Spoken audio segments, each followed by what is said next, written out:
बच्चों, इस वीडियो के अंतर्गत हम धर्म का राजनीति के साथ, धर्म का अहिंसा के साथ और धर्म का राष्ट्रीयता के साथ क्या संबंध है, इसके बारे में अध्ययन करेंगे। तो सबसे पहले आप देखिए, धर्म और राजनीति, रिलीजन एंड पॉलिटिक्स।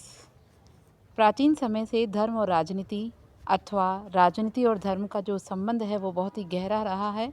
जब जब धर्म और राजनीति का नकारात्मक संसर्ग हुआ है, तब तक राजनीति ने धर्म का दुरुपयोग किया है। आप इस चीज़ को अपने भावी जीवन में भी महसूस कर सकते हैं कि किस प्रकार राजनीति और धर्म एक दूसरे से संबंधित है। लेकिन कुछ शांतिवादी विद्वान हैं जिनके नाम हम बताना चाहेंगे आपको, बर्ट्रेड रसेल और फोस्टर जैसे शांतिवादी विद्वानों ने धर्म की इस बात से आलोचना की कि धर्म के नाम पर शुद्ध राजनीति करने से विश्व में हमेशा खून खराबा हुआ है। धर्म के नाम पर शुद्ध राजनीति करने से हमेशा ही विश्व में खून खराबा हुआ, और ये धर्म के नाम पर राजनीति आज भी जारी है। आज भी सभी धर्मों में धर्मांध कट्टरपंथी मरने और मारने को तैयार है, जिसे आप सच में महसूस कर सकते हैं। दूसरे विश्व युद्ध के बाद विश्व में ऐसे कई शक्ति समूह और संवर्ग उत्पन्न हुए। प्रारंभ में धर्म शासन के लिए सुव्यवस्था और सुनीति का संस्थापक बना था, लेकिन बाद में अनेक शासकों ने, अनेक राजाओं ने धर्म विशेष को अपना राजधर्म बना लिया, घोषित किया और अपने अनुयायियों की संख्या बढ़ाने के लिए धर्म की आड़ में युद्ध किए। इस्लाम धर्म और ईसाई धर्म, यहूदी धर्म, हिंदू धर्म से पृथक कुछ मतों ने शक्ति की आड़ में अपनी मान्यता, अपने धर्म के विस्तार का कार्य किया। धर्म की आड़ में साम्राज्यों का विस्तार हो गया और अनेक देशों में परस्पर युद्ध शुरू हो गए। विगत लगभग 2000 वर्ष पहले की बात है। इतिहास में धर्म के नाम पर अनेक बार खून खराबा, रक्त रंजित हुआ है देश। 20वीं सदी के उत्तरार्ध में धर्म आधारित युद्धों पर कुछ हद तक विराम अवश्य लगा, किंतु धार्मिक श्रेष्ठता सिद्ध करने की आड़ में, धर्म की आड़ में लोगों ने अपने अपने धर्म को श्रेष्ठ साबित करने के लिए लोगों ने आतंकी गतिविधियों की बाढ़ भी आ गई। आतंकवादियों ने दूसरे धर्म अनुयायियों को अकारण शिकार बनाया, ठीक है, और आरंभ कर दिया। भारत इसका सबसे बड़ा शिकार है, जहां धर्म के नाम पर लड़ाई झगड़े आज भी होते हैं और इससे पूर्व भी होते आए हैं। इसके मामले में हमारे राजनीतिज्ञ हैं राम मनोहर लोहिया। इन्होंने क्या कहा है? राम मनोहर लोहिया के अनुसार धर्म और राजनीति के दायरे अलग अलग हैं। धर्म और राजनीति के दायरे अलग अलग हैं, परंतु दोनों की जड़ें जो हैं वो एक है। धर्म और राजनीति कहने के लिए अलग अलग हैं, मगर दोनों की जड़ें एक हैं।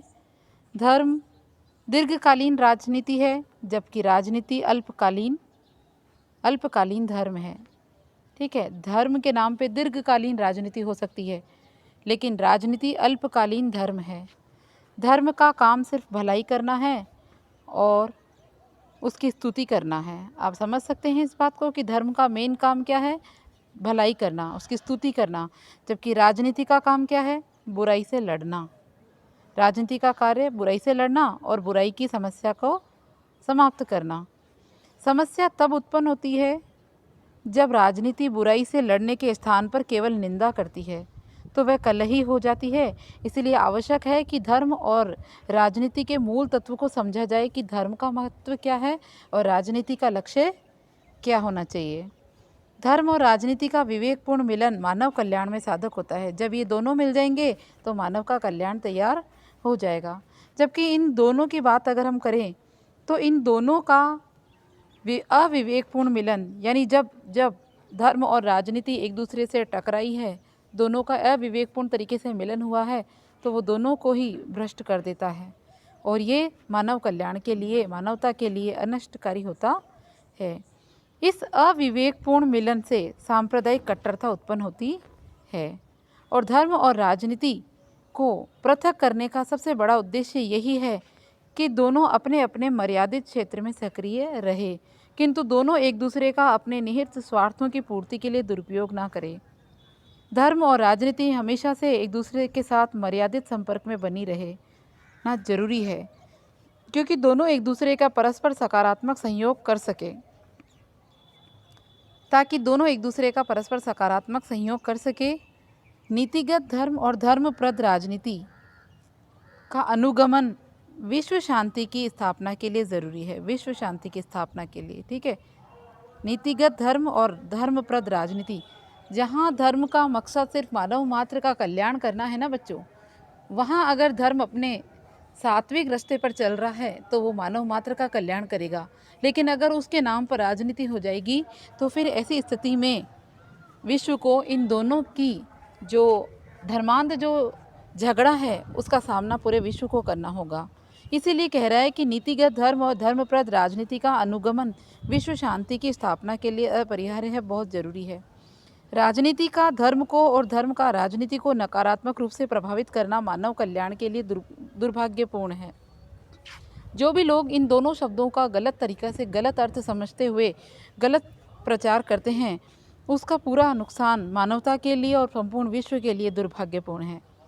धार्मिक प्रतिक्रियावाद और कट्टरपन सांप्रदायिकता और धर्म और गुलामी की प्रवृत्ति उत्पन्न होती है, जो कि स्वतंत्रता, समानता जैसे महत्वपूर्ण मूल्यों को प्रभावित करती है। आज अगर हम विश्व में अधिकांश लोकतांत्रिक व्यवस्थाओं में धर्मनिरपेक्षता के सिद्धांत को अपनाया गया है।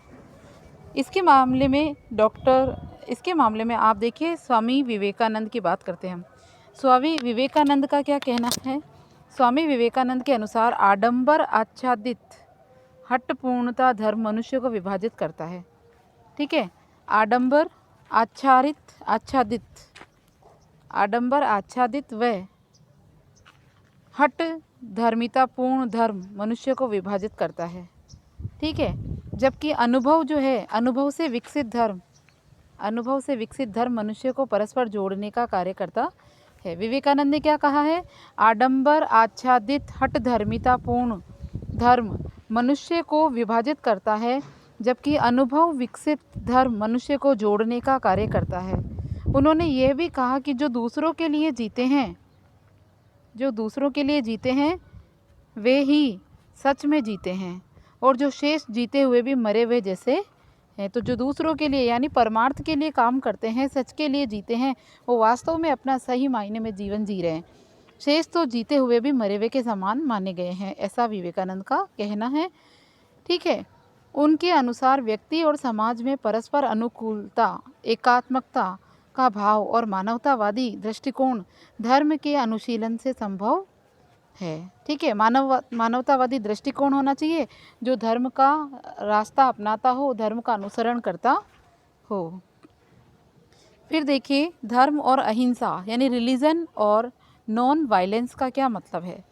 आप इन दोनों के बीच में संबंध समझ सकते हैं। जैसे धर्म और अहिंसा का अटूट संबंध है, दोनों के बीच में अटूट संबंध है। ठीक है। अहिंसा और धर्म दोनों एक दूसरे के आधार तत्व है। जैसे क्षमा दया, करुणा, कर्तव्य निष्ठा, ईमानदारी, ये सब दोनों धर्म और अहिंसा के आधारभूत तत्व है। इन सभी तत्वों को सभी धर्मों ने स्वीकार किया है। इन मूल्यों के अंतर्गत किसी भी धर्म का गठन संभव नहीं है। जिस नैतिक नियम को विश्व में आजकल गोल्डन रूल या एथिक्स